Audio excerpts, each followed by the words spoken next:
शेरादपुर में पुलिस जूं ॾोहारनि खिलाफ कार्रवाइयूं। बिन रूपोश जवाबदारनि समेत 7 जवाबदार गिरफ्तार। वॾी मिक़दार में गुटको, हथियार ऐं देसी शराब हथ। तफ़सीलनि मूजिब एसएसपी सांगड़ कैप्टन सदाम हुसैन जी हिदायतुनि ते पुलिस ज़िले जे मुख़्तलिफ़ थाणनि जी हदुनि में ॾोहारनि खिलाफ कार्रवाइयूं करे मुख़्तलिफ़ केसनि में घुरिबल रूपोश ॿिनि जवाबदारनि समेत 7 जवाबदारनि खे गिरफ़्तार करे संदनि कब्ज़े मां वॾे तइदाद में गुटका, हथियार, देसी शराब हथ करे वरिता आहिनि। खिपरो पुलिस ऐं CIA जी गॾियल हिक कार्रवाई में गुटको विकिरो कंदड़ हनीफ़ समीजो खे गिरफ़्तार करे 8,580 गुटका पुड़ियूं हथ कयूं, जॾहिं त ठंडो आदम सिटी पुलिस अज़ीज़ तईम खे गिरफ़्तार करे 500 गुटका पुड़ियूं हथ करे वरितियूं।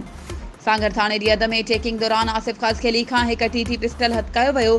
सिंझोरो पुलिस ॿिनि जवाबदारनि नूर हसन खोरखानी ऐं ख़ैर मोहम्मद खोरखानी खे गिरफ़्तार करे 40 लीटर देसी शराब हथ करे वरितो। वधीक ख़बरुनि ऐं अपडेट्स जे लाइ असांजे चैनल खे सब्सक्राइब कयो ऐं हा, बेल आइकन खे प्रेस करणु न विसारिजो त जीअं असांजी हर नई अचण वारी वीडियो तव्हां ताईं पहुची सघे।